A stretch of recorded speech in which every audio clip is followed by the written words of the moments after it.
glad you're with us. Let's get an update on that forecast from forecaster Mackenzie Bart. Looks like it's going to be a nice start this afternoon, at least. Yeah, we are seeing a few areas of fog out there, looking pretty clear as we take a look at our ABC7 tower cam. This is over Lee County. You see, not looking all that bad. We can see a little bit of reflection in the light out there, and that's just with that humidity that we're seeing in the air. Temperatures right now in the mid-60s for most of us, even a few spots in the 70s. Waking up this morning, dew points in the mid-60s as well. And when this number is close and we also deal with that humid morning, that's when we are going to keep an eye on the fog tracker. Overall, not looking that bad across southwest Florida. Punta Gorda is kind of the area that I've been watching all morning long, down to about a mile visibility there. Inland down to about 8 miles, so not looking too bad. And the rest of us, it kind of seems like a decent morning commute. But of course, we'll continue to watch this over the next hour or so as we work closer towards sunrise. Sometimes fog tends to get a little worse towards then. But real-time radar, besides that, off to a quiet start, and that's what we're going to notice as we head throughout the day. Once that fog starts to lift as we work closer towards 9 a.m., we'll notice plenty of sunshine out there as we make our way into the afternoon, and it is going to be a warm one. Temperatures warming up into the mid-80s as we head throughout the day. But we do have some cooler weather, especially as we make our way closer towards the weekend. We'll be talking about our next cold front and, of course, how cool we'll get. That's all coming up here in about 10 minutes. Mackenzie, thank you. This morning, Bonita Springs leaders want something done about the Dixie Moon Cafe. Ever since the place moved to the city, leaders say it's become an eyesore. The city has moved the building a couple of months ago with plans to renovate it, but we haven't seen those plans quite yet. So they're coming up with a way to cover up the historic cafe now. City council members say that they will look at options to screen that building. The way people don't have to look at it. That way they don't have to, is what I mean. The agenda for today's meeting addresses the building's condition, and it's going to look at how much it will cost to cover it up. That meeting gets underway at 5:30 this evening. This morning, there are 3 headlines that you need to know about before you start off your day. They are the search for a robbery suspect, a council meeting, and also some area pools opening up here in Southwest Florida. First off, let's talk about that suspect search. Today, Lee County deputies are looking for a man suspected of a robbery and a sexual assault. This happened at the Lehigh Acres 7-Eleven. It's on State Road 82 and Sunshine Boulevard. The man is accused of hiding in the back seat of the victim's car with a gun. Once the victim drove off from the store, the suspect demanded cash, a cell phone, and sexual favors. The victim didn't have any money, so the suspect made them go to the bank to withdraw some cash and take them back to the gas station. The person then was dropped off. The deputies are now hoping that someone recognizes the suspect in these photos. Today, Punta Gorda City Council members will be discussing pickleball courts at Gilchrist Park. Recently, the neighbors complained about some of the noise that comes from the courts. Some pickleball players and some neighbors say that maybe some sound barriers are needed around the court. Council members are meeting this morning at 9 to talk about that. Finally, today in Charlotte County, the pools at Devers Regional and at South County Regional Parks are going to be open for their regular hours. That move started yesterday, or rather on Monday, I should say. South County Regional Park pool will open for pass holders at 6:30 in the morning. The pool then opens to the general public at 9 this morning. Meanwhile, the Devers Regional Pool opens up to everybody this morning at 10 a.m. It is 6:03 in the morning. This morning, a motorcyclist is dead after a crash on Alligator Alley. I want to show you some video from FDOT. This is the scene here. Investigators got there about 8 o'clock yesterday. I should say 8 p.m. Florida Highway Patrol shut down the northbound lanes as they investigated what happened, but troopers say 2 cars and the motorcycle were involved in this accident. We're still working to find out what exactly led up to that crash. We have some sad news to report this morning. Yesterday, Barbara Dell passed away. ABC7 worked with Barbara for years, and the organization that she founded here, Dress for Success, Southwest Florida. We covered Shop for Success for many years. Women could buy some new or gently used clothes for that program, but that money then raised was to provide women with self-esteem, career clothes, and job training skills to help them help inspire greatness and help them move forward in life. Here's Barbara talking about the organization that she was so passionate about. We also work with these women as far as helping them advance their careers and their career development and job retention. So they have a buddy when they come in. Not only do we suit them, but they also have a volunteer who helps them along. Barbara's friends are telling us that she was battling cancer for about 4 years. She went into hospice at the beginning of December. She died at the age of 66. We understand that there will be a celebration of life in her honor on Friday, February 8th at 4 p.m. We'll let you know when we get a location, but certainly a lot of gratitude is owed to her for the wonderful things she did in this community. Yeah, a giant in the community. Yes, no doubt. She was a wonderful woman. It's 6:05 in the morning. This morning, there's a possible breakthrough on the government shutdown. It's now in its second week, of course. President Trump has invited congressional leaders from both parties to the White House today. But as ABC's Lydia Lopez reports, he's still holding firm on his demand for the border wall funding to end this shutdown. Signs of possible progress in the stalemate over border funding that has the partial government shutdown dragging into day 12. President Trump suggesting to Fox News he's ready to deal. I'm here. I'm ready to go. It's very important. A lot of people are looking to get their paycheck, and so I'm ready to go anytime they want. But is standing firm on his demand for $5 billion in funding for a border wall. Now President Trump has invited Speaker-designate Nancy Pelosi and Senate Minority Leader Chuck Schumer to the White House today, along with Republican leaders. But White House Press Secretary Sarah Sanders saying they're being invited for a border security briefing from senior Homeland Security officials. The meeting will be the first between Pelosi, Schumer, and President Trump since their contentious meeting in front of the press. I will take the mantle. I will be the one to shut it down. I'm not going to blame you for it. But with Democrats set to take control of the House when they come back into session tomorrow, President Trump tweeted directly at Pelosi Tuesday, saying, "Let's make a deal." Pelosi firing back in a tweet saying the president has given Democrats a great opportunity to show how we will govern responsibly and quickly pass our plan to end the irresponsible Trump shutdown. But the House Democrats' plan to end the shutdown, two bills announced Monday, does not include $5 billion for border wall funding, which the White House has already said is a non-starter. Lydia Lopez with that report. The Democrats' plan, in fact, keeps funding for border security for the Department of Homeland Security at the current level of $1.3 billion and would only reopen DHS for about a month. This morning, we know the cause of a boat fire in Cape Coral. This happened on Monday night right around 11 p.m. on Savona Parkway. A man thought he saw a bonfire, but when he looked behind his house, his neighbor's 24-foot boat was on fire. He called police and he grabbed his garden hose to try to keep the fire from spreading to other boats. Firefighters say the fire started because somebody shot off a flare gun, and the flare landed in the boat. It could have been lots worse. We were very lucky that that's all it was just it was a boat. Boats can be replaced, but yeah, lucky it wasn't a house. It could have been, with all of us pretty close, it could have been any one of us pretty easy. The fire caused $70,000 worth of damage to the boat. Firefighters say that they do believe this was an accident. I can tell you, I was in that neighborhood that night, and there were fireworks going off everywhere. It can be so dangerous. Yeah. You know, it was scary. Like that. Yep. You know what I mean? And that guy has perspective, too. Yeah, the neighbor has good perspective on things. Yeah. If you're planning to fly somewhere this year, book your flight now. Now. Not in 3 minutes, now. Now. That's why, Skyscanner, it's a group, right? It's travel search engine. You heard about this? They say January is the cheapest month to book a flight in 2019. August, if you're curious, is actually the second cheapest month. Oh, okay. Also, time of day is a factor as well.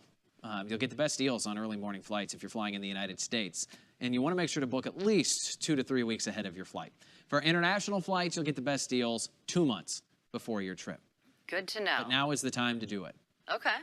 Good to know. Another good thing to buy right now is a new car. Oh, great. Yeah, experts say that this is the best time to make that purchase. Why? Well, car dealers are pushing to clear out their 2018 inventory.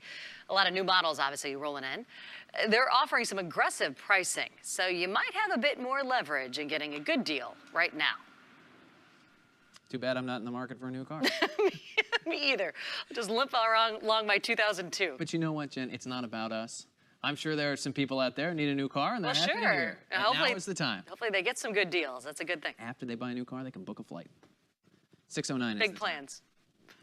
A cow given a second chance at life. In a meeting of the mascots gone completely wrong. Digital Daily up ahead. Plus, this is not your average ball drop. Find out where a massive high heel was used to ring in the new year. I'm guessing you know by that sign. Coming up on More in the Morning. And if you're heading out the door here, we are seeing a few areas, some light fog, but otherwise the commute looking like to be a warm one as we make our way throughout your Wednesday. But I'll be breaking down all the details ahead coming up in that full forecast after the break. Keeping an eye on the fog tracker. Yesterday we woke up to some dense areas of fog. Overall this morning, not looking all that bad. You can see a lot of dry space across our area, but we are keeping an eye on one area right here near Punta Gorda, even Port Charlotte, just down to about a mile visibility. So if you are traveling around this area or up through 75 closer towards Tampa, Sarasota, keep in mind you are going to run through this area of some of that patchy fog. As we head throughout the next few hours or so, we will notice that fog start to dissipate, especially as we work closer towards 9 a.m. But the rest of the day is still going to be warm out there. Dew points up into the mid to upper 60s, so definitely going to feel warm, especially as we head into the afternoon. And our afternoon temperatures continuing to sit above average, at least 10 degrees. 85 degrees is our high today in Fort Myers, 85 down in Naples, and even 86 out in Immokalee. So it is going to feel warm out there, especially if you're out and about as we head throughout the afternoon. It is going to be mainly dry, though. Real-time radar off to a quiet start this morning, and we're looking to stay dry as we head throughout the morning and into the afternoon.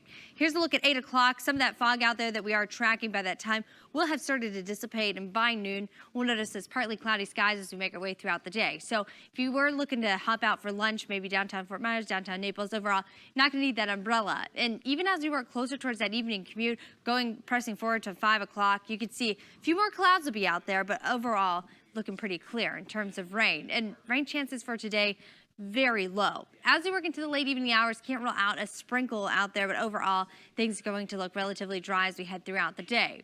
Rain chances are going to increase, so as we make our way closer towards the weekend, and temperatures will drop off. It's all with this next front that we're tracking. Right now, a stationary front. So this is what's going to keep us warm and muggy as we head into your Thursday and even part of Friday. Then that front will move through as we head throughout your Saturday, bringing some cooler weather behind it for the weekend. But first, we have to get through another few days of kind of that warm weather. So Thursday and Friday, temperatures continuing to hang out in the mid-80s, few mornings in the upper 60s. Saturday, that front will move through in the first half of the day, bringing a few early showers along with it. But by the afternoon and evening, things will dry out and that cooler air will start to arise. Temperatures hanging out in the mid to low 70s by Sunday. We'll notice mornings in the 50s, and that'll hold through as we head throughout your Monday and Tuesdays as well. Mornings in the 50s and afternoons hanging out in the 70s. Mackenzie, thank you very much. We are watching the roads for you this morning. This is just coming across our traffic map here, everybody. A crash I-75 northbound. This is right at the Daniels Parkway and Colonial Parkway area. Of course, if you're familiar with those locations, you know they can get kind of busy a little bit. So make sure that you give yourself some time going through this area. I'm checking our FDOT cameras to see if I can find the crash here.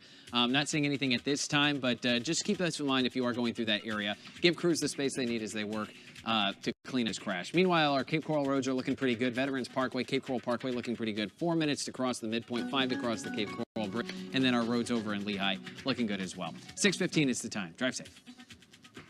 Traffic on ABC 7 is sponsored by Storm Smart. Protect your home and feel secure. Storm Smart. It's not just smart, it's genius. Bringing in the new year in style. Those in Key West had their choice of several unusual drops taking place at the Bourbon Street Pub.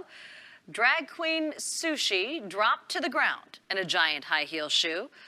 Meanwhile, huge replica of a conch shell, the symbol, of course, the Florida Keys, dropped at Sloppy Joe's. And then the Ocean Key Resort had a faux key lime wedge splashing into a giant margarita glass. They know how to party in Key West, and it showed. That's how you do it. It's a little more active there than it was inside the Parker house. A new lease on life is what we call it. A cow that escaped from a slaughterhouse-bound truck is making headlines once again, this time for a tiny New Year's surprise no one saw coming. December 27th, New Jersey traffic was halted after Brianna the cow escaped from this truck. Instead of going to the slaughterhouse, she was taken on an animal sanctuary. She was taken there. That's where the stakes were raised even higher. Ooh. The stakes. That's a mean pun. Yikes. Brianna ended up giving birth at the sanctuary just days after arriving. Rescuers were reportedly unaware that she was even pregnant. And she was 9 months pregnant at that. Oh, my.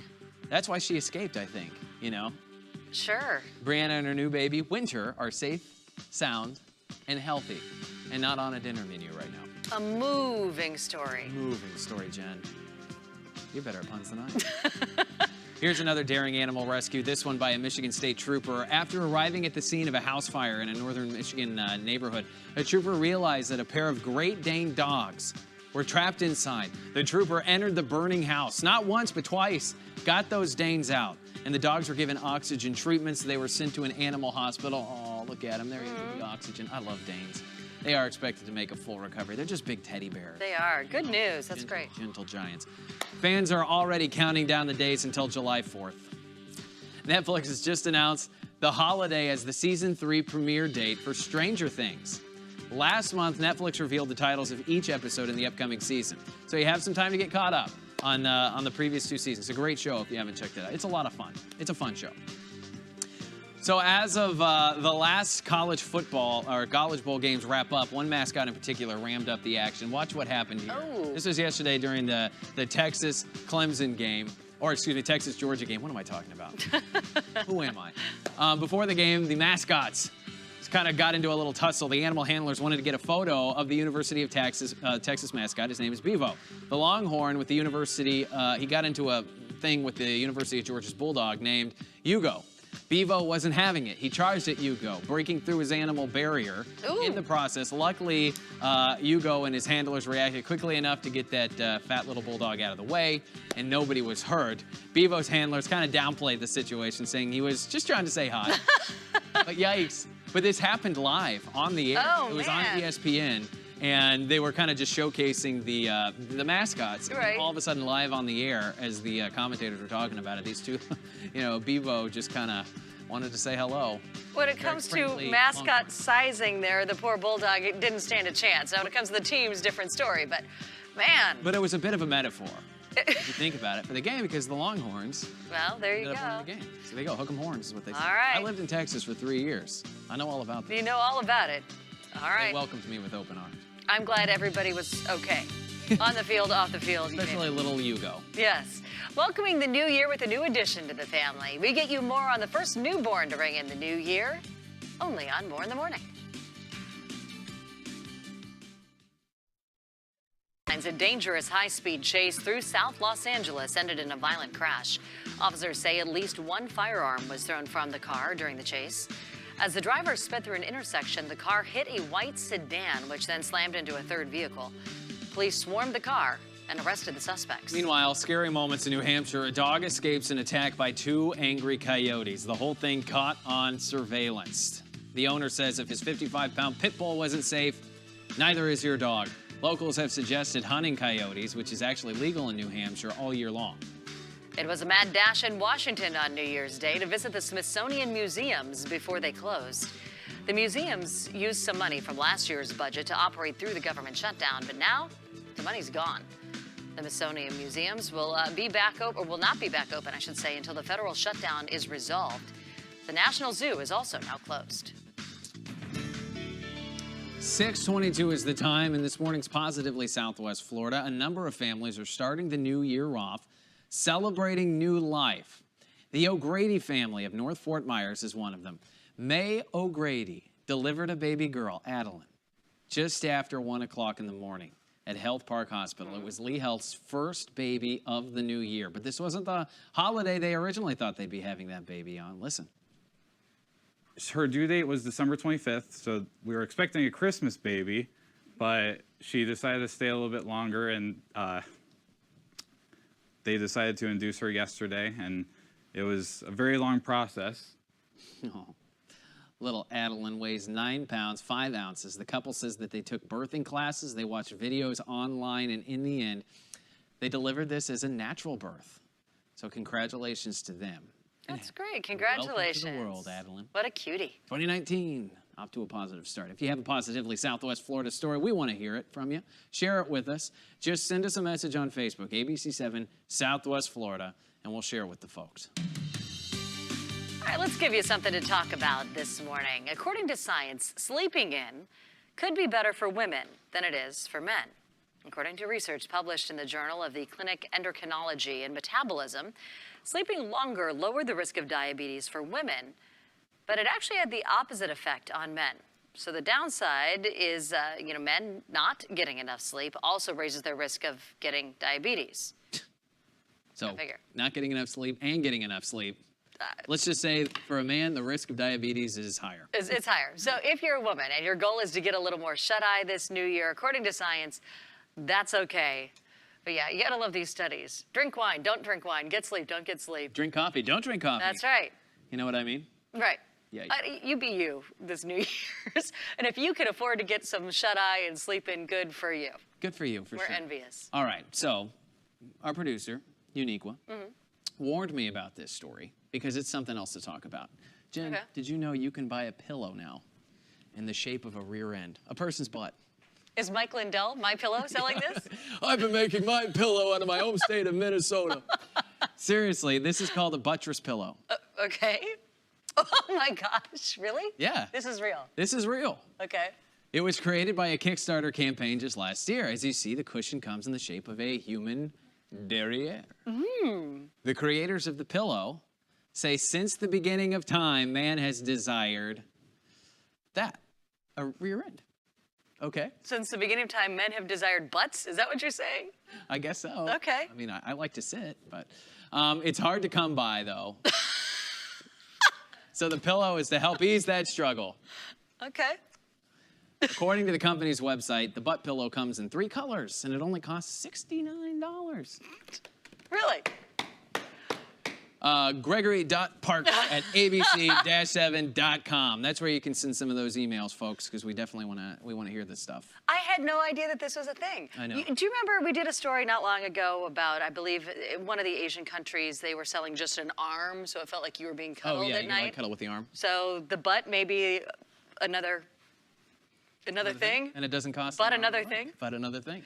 There you go. In hindsight, it could be a good idea. They're gonna laugh all the way to the bank. It wouldn't in surprise me. hindsight. The guy who made the pet rock got $1 million. There you go. So why not the butt pillow? Now I know what to get you for your birthday. It's coming up. Greatly appreciate that. Ooh, next is 6:30. Yes. A lawmaker pushing to make it a felony to remove Confederate monuments. Get more on why some local leaders doubt that move will happen. Plus, police work to save a baby from a father who has a gun. Hear what officers said that made him finally surrender.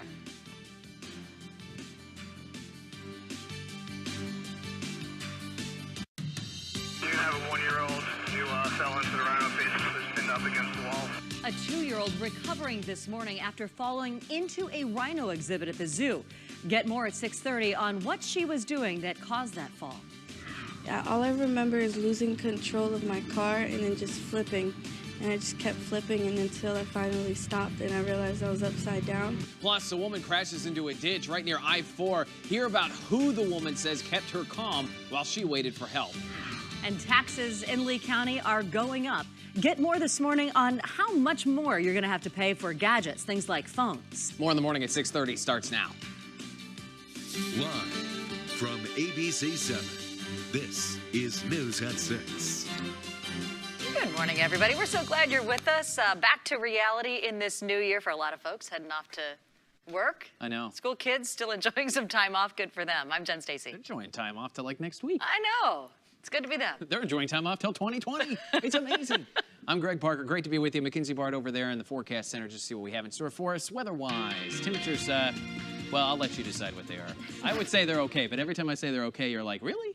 I know. Come on, Greg. You know about our temperatures. They're not all that bad this morning, especially up near Arcadia, Punta Gorda, down into the low 60s, so not feeling too terrible. But we do have a few warm spots on the board. Naples sitting at 70 degrees this morning. Everglades City, 68 for you. So we are dealing with a few areas of kind of that warm and muggy weather. And that's why I've been watching the fog tracker this morning. Overall, not looking at some dense fog yesterday, kind of out and about. You kind of notice that denser fog throughout the area. This morning, not all that bad. A few areas of some patchy fog, mainly up near Punta Gorda, down to about 2 miles of visibility there. Inland, maybe a few areas of patchy fog, but otherwise you can see 75. Looking pretty clear for you this morning if you are headed out the door. Just you know what to do. If you are traveling in a few of those areas, just keep those low beams on. Give yourself plenty of time. Real-time radar off to a clear start. Besides that, not tracking any rain here. And we are going to see relatively dry conditions throughout the day. A few areas of that fog that we are seeing will start to lift as we make our way closer towards 9, 10 a.m. and temperatures really warming up as we head towards the afternoon. How much will warm up as we head throughout the day today, and even some cooler weather ahead as we look towards the weekend. That's all coming up here in about 10 minutes. Pediatric trauma alert will be used in Vieira Hospital. Right now, a toddler is in the hospital after she fell into a rhinoceros exhibit. Her father fortunately was able to get her out when she fell in. Yeah, but this morning we're actually learning that he was only able to get his child out after one of those rhinos ended up making contact with her. It's pretty scary stuff. Watch this. You're going to have a 1-year-old who fell into the rhino face that's pinned up against the wall. She's conscious at this time. For the first time, New Emergency Calls offers insight into what happened at Brevard Zoo Tuesday afternoon. Pediatric trauma alert will be used in Vieira Hospital. News spreading quickly among visitors about an accident involving a girl at the rhino exhibit after emergency responders swarmed to the zoo. We thought it was just a day at the park. Zoo officials say a toddler taking part in a hands-on experience slipped between steel poles and stumbled into a rhinoceros exhibit. I was actually kayaking around the rhino exhibit when it happened. A viewer sending us this photo, which appears to show a small shoe inside the enclosure minutes after the incident happened. The child's injuries forcing her to be airlifted to the hospital after making contact with the rhinoceros's snout. They have barriers to protect them. So I don't know how this happened. Paramedics transporting the child's mother to an area hospital. Meanwhile, zoogoers and parents saying it hits too close to home. Keep an eye on them all the time. That's pretty much it. Wow, the rhino actually touched that girl with its snout. That's near the animal's mouth, of course. It's not part of the horn exactly, but zoo officials do say the rhino is not going to be punished in any way for the incident. The toddler falling into the exhibit comes just 3 days after a deadly lion attack. This one happened in Burlington, North Carolina. 22-year-old Alexandra Black was killed less than 2 weeks into her internship at the Conservators Center. A male lion attacked her when it escaped a locked enclosure while Black was doing a routine cleaning. Neighbors there now demanding more oversight, saying that wasn't the first time a lion's escaped. We were just really all very upset about her death and what had happened to her. And I guess we were just hoping something good could come out of it, you know, that more safety regulations could happen. And we just want to know that it is safe so nothing like this ever happens again. That lion was shot and killed so deputies could retrieve Black's body. The center is now shut down indefinitely while authorities investigate the attack. That is a sad story. It's awful. ABC 7 and ABC News will be following both of these attacks this morning. On Good Morning America, for example, ABC's Victor Aquindo is live in Melbourne, Florida, digging deeper into how this 2-year-old fell into that interactive rhino exhibit. A coverage starts at 7 a.m. right after your news at 6. Happening today, more sludge removal. Crews are back out there in Fort Myers getting rid of the dirt. It was originally supposed to be taken to Alabama, but after a change in plans, the sludge from South Street will be taken up north to Polk County. The last time crews were out at that site was the day after Christmas. They removed over 3,500 tons of sludge. That was in one day. The process to remove the sludge has been in the works now for years. People in the area tell us that city leaders need to get the problem taken care of one way or another. The city is spending millions on the removal. As that work picks back up today, the city says that they are committed to removing all of the sludge. 6:35 a.m., a Florida lawmaker is working on a bill that would keep Confederate monuments right in place. Republican Mike Hill introduced this bill. Now, if it does pass, it would be a felony to remove or damage any war memorial out there. The president of the NAACP does not think this bill is going to pass. The organization is pushing for the General Robert E. Lee bust, which is downtown Fort Myers, to be moved into a museum. Nothing is going to deter us. This is hateful. It's un-American. If someone wants to take it down, then it should be brought to the people, and we can all decide. I don't think that there should be a bill like banning it completely. Most local lawmakers that we did reach out to have yet to say how they're going to vote on this specific bill. But State Representative Spencer Roach says he does support stricter penalties for defacing them, but he is concerned about not allowing local communities to decide what happens to those statues. He's got a gun! Don't do this with your Listen, just drop it, man. New video this morning showing the intense moments where officers rescue a baby girl from a father who has a gun. This happened in Georgia. Investigators say they chased the father down for miles before he stopped in that car. And once he did, they saw him. He was holding a gun. Did you see that? The 1-year-old daughter in the front seat, police believing that the gun was the same one the father had used to shoot at the child's mother after a custody exchange. At one point during the rescue, An officer risks her own life opening that car door and grabbing the baby out of the front seat. Investigators say that's when the father took the gun and held it to his own head. It ain't working. Look, that baby girl's gonna grow up, and you're gonna be there. You're gonna be there every step of the way. Their words do convince him his life is worth living. He steps out of the car and police arrest him. The father now faces multiple charges, including kidnapping. God bless our officers. They are absolute heroes, no doubt. They are heroes. All right, this morning a Tampa woman here is I guess, super lucky to be alive. I mean, we're talking about a car accident that was so horrible, literally almost killed her by water. Amanda Antonio says she was driving on I-4 when another car just suddenly cut her off, sent her SUV out of control. Florida troopers they say Antonio's vehicle overturned and then slowly started sinking in a deep water-filled ditch. That mucky brown water quickly rose up from Antonio's car right up to her chin. After the accident, she was able to call police for help, and the dispatcher on the other end was keeping her calm until help arrived. Like, well, are they coming? Did they fire me? Did they fire me? It's like, yes, just keep talking, keep talking. So I kept talking to her, and then by the time they came, the water was like right here. And I just like squeezed into where you put your feet in the car because everything else was full of water. So if I'm hearing her correctly, she had to go down to the floorboard to find oxygen. My gosh, or what was left of the oxygen. How Hillsborough terrifying. deputies, got to the scene after that call. They spotted Antonio's car sticking out of that muddy water. They say they don't think Antonio would have made it out alive because most of that car was underwater, submerged completely, pretty much. Scary. New this morning, Mickey and Minnie apparently had too many guests for their New Year's Eve celebration. Walt Disney World sent out a tweet Monday morning announcing it was turning away new guests from its Magic Kingdom park. The reason? Well, the theme park was near capacity. The Business Insider reports that as of 1 p.m. on Monday, there was a 3-hour wait to ride Space Mountain, 3 hours to ride Big Thunder Mountain roller coaster. The park did not stay closed, though, to new guests all day. In fact, right around 5:15, Disney World updated its Twitter account announcing that the Magic Kingdom was reopened to all guests. That place is packed on any day. Can you imagine? Place is always packed. I kind of feel bad for the families that may have traveled so far and then we're told they have to wait a little while to get in. So basically, Mickey and Minnie were making way too much money the other day and said, all right, enough. Wow. New this morning, the Department of Transportation says most of the U.S. rail systems have missed a safety deadline that was set years ago. Said only 4 of the nation's 41 rail systems required to implement life-saving technology to prevent train accidents actually ended up meeting Monday's deadline, which of course would have been the last day of the year. The others, including Amtrak, by the way, have either applied for or been granted extensions. The technology, called Positive Train Control, can prevent collisions and derailments.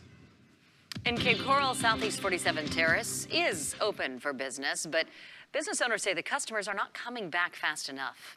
The streetscape project was supposed to be done by the end of 2018, but it's not yet. Business owners say that they took a pretty big hit because of this. We've been telling you about this for a long time now. Customers couldn't tell if businesses were open or closed with the streets being blocked off. Well, now that they're open, business is picking up, but it's pretty slow.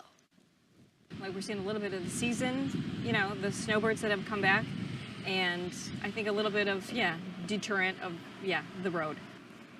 The total cost of the streetscape project is expected to be $13 million. It does look really, really nice. I know it's been hard getting It's getting there. Yeah. It's getting there. Families living in Lee County are dealing with a new sales tax increase. Here's how it works. That half-cent sales tax increase went into effect officially yesterday. Lee County School District pushed for the increase to build new schools along with increasing security for our schools. So the big question is, what does it mean for you and your money? So here's a quick example for you off the top of my head. You buy a $1,000 iPhone. Yesterday, let me just say 2 days ago, because that was New Year's Eve, right? Again, my days are all convoluted now. Yes. So 2 days ago, you would have paid $60 in sales tax for a $1,000 phone. Today, and from now on, you're going to pay $65. So you do the simple math, that's a $5 difference right there, all because of this new sales tax increase. If a 0.5% makes a drastic difference, and especially education for the kids and the future for the kids, then I think it's perfect. The half-cent sales tax increase does not apply to groceries, gas, or medicine, but the increase is going to last the next 10 years. Well, some crazy things can happen in Florida. No doubt about that. You probably aren't going to hear this anywhere else. Hear just how much tequila was stolen from a man who was simply having dinner. Tequila. Tequila. Dun, dun, dun, dun, dun, dun. I know, kind of nice little sunrise to dance to this There morning, you go. too. Tequila sunrise, maybe? Oh, Is that I like time that. yet? We are looking at a warm start to the morning and an even warmer afternoon on tap. How much will warm up in some cooler weather as we work closer towards the weekend? Your full forecast is coming.